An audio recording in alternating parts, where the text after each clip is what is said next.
La mañanera de Ángel correspondiente al miércoles de la semana en curso. Estamos hablando del 14 de octubre del año 2020.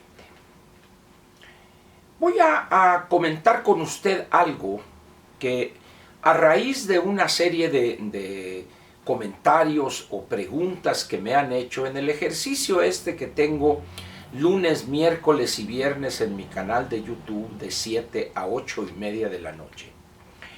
Recordé una situación más o menos similar, aun cuando el tema es un poco diferente.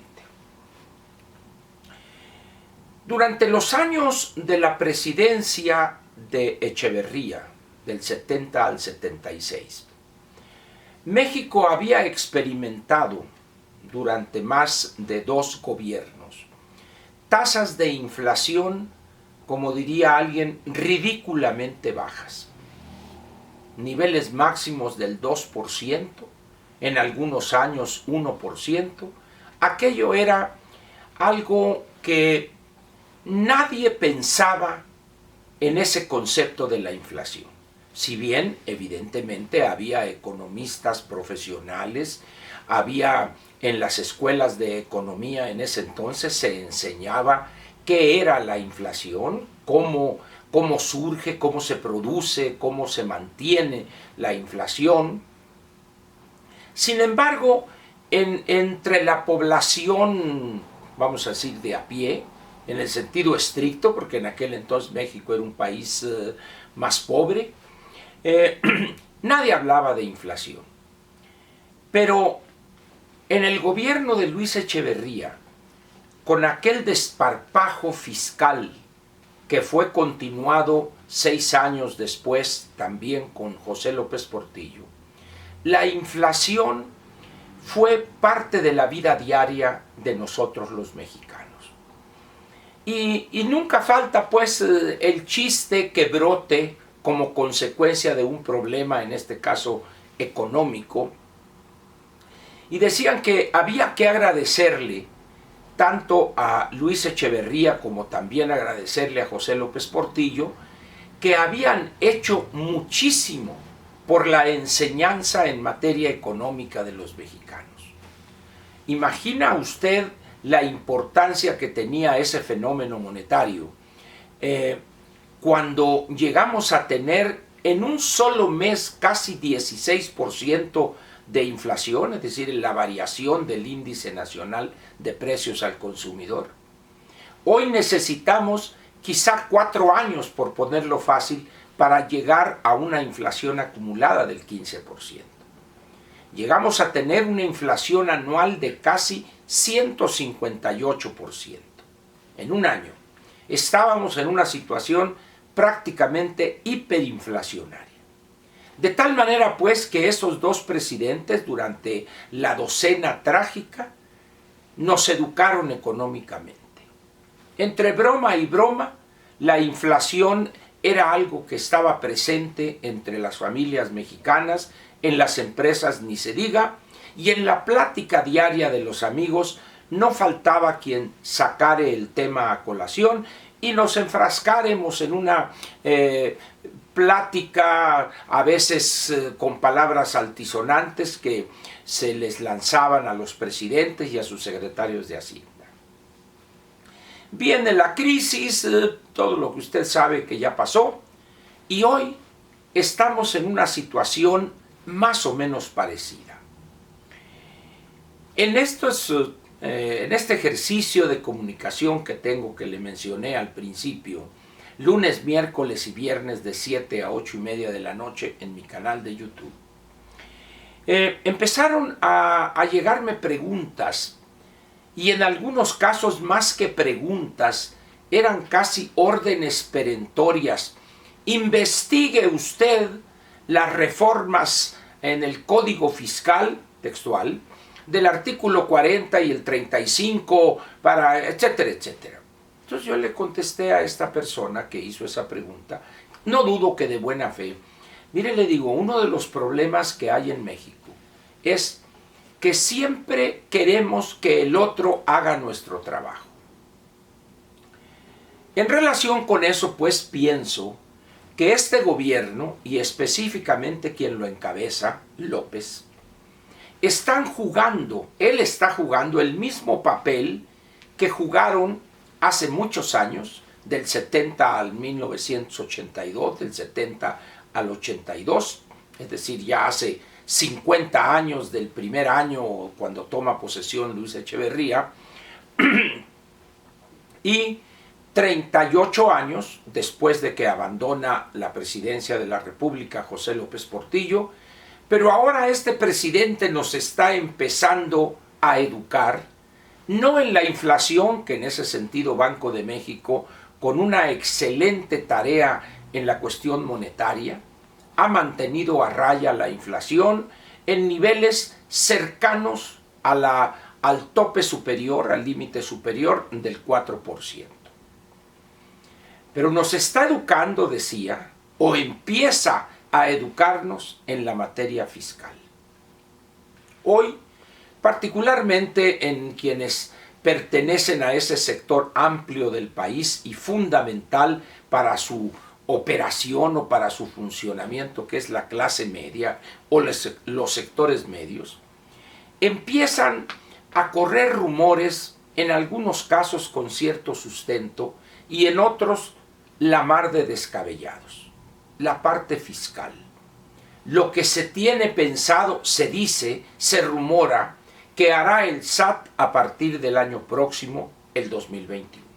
Que si van a poder entrar a las casas, que si le van a embargar sus cuentas, que si esto, que lo otro. Pero una cantidad de cosas que, al margen de si el Congreso llegare a autorizar esas aberraciones jurídicas o excesos fiscales, vamos a ponerlo de esa manera, sería un golpe particularmente, repito, para quienes se mueven en esos sectores o en esos grupos de la clase media.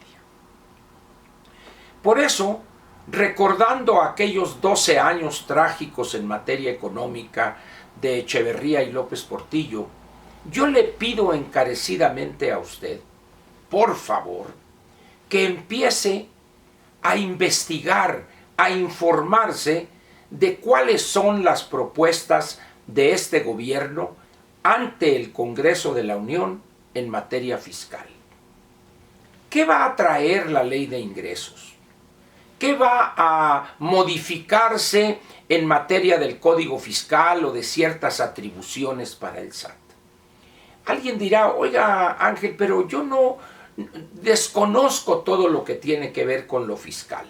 Muy bien, yo creo que está usted en la misma situación que estamos una muy buena parte, por no decir todos los mexicanos, que estamos en ese segmento de la clase media y no somos especialistas, no somos contadores públicos, de tal manera que entre nosotros priva un gran desconocimiento en esa materia.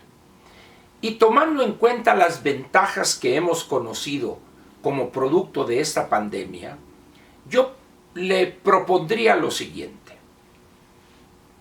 Es casi seguro, o es una muy alta probabilidad, de que en el grupo en el que nos movemos, amigos, parientes, colegas, debe haber al menos un contador que se dedique profesionalmente a la contabilidad.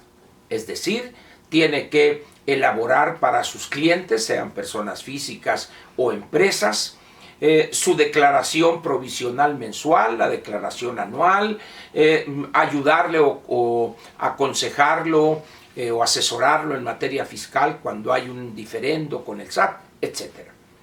Le propondría entonces, lo siguiente. Con el Zoom, esta herramienta que permite pláticas presencial virtuales, es decir, yo estoy vamos a suponer que yo fuere el administrador de esa plática, yo abro, les doy el número de la sesión o de la reunión y el password, de tal manera que 15 o 20 amigos, compadres, familiares, podemos estar platicando de un tema específico, en este caso lo fiscal, de tal manera que si una vez cada 15 días ese grupo de amigos a media semana o un sábado por la tarde-noche, reciben una plática, una asesoría o responden preguntas de los amigos sobre la cuestión fiscal, los cambios que se ven venir, etcétera, sería muy útil. No esperarnos hasta que venga el ramalazo o vengan las medidas casi draconianas en materia fiscal. El Zoom, pues, es un instrumento muy práctico, fácil de usar y que permite la interacción virtualmente de 15, 20 o 10 o el grupo que sea.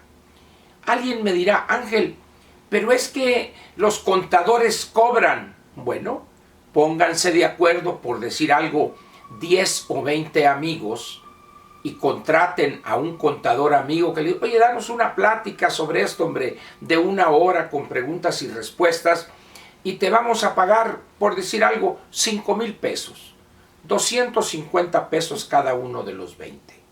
Sería algo interesante para ese contador y también para cada uno de los 20 que estarían ávidos de tener elementos que les permitieran conocer, ahora sí de parte de un profesional, qué hay en materia fiscal para el año 2021. Usted dirá, no Ángel, pero ¿cómo? Está bien, está bien. Si no le parece razonable o atractivo esto que propongo, entonces le propongo otra cosa. Busque usted, dedíquese a bucear ahí en la información, entre a la Gaceta Parlamentaria o los proyectos de iniciativa o la miscelánea fiscal, etcétera, y va a ver usted que le saldría más barato pagarle 250 pesos junto con otros 19 a un contador que durante 1 hora desde la comodidad de su casa les diere una plática con el tema que toqué o que señalé. Si nada hace, yo le pediría entonces, por favor, que cuando lleguen las nuevas reglas o si hay cambios profundos a partir del 1 de enero del 2021, no se queje, por favor.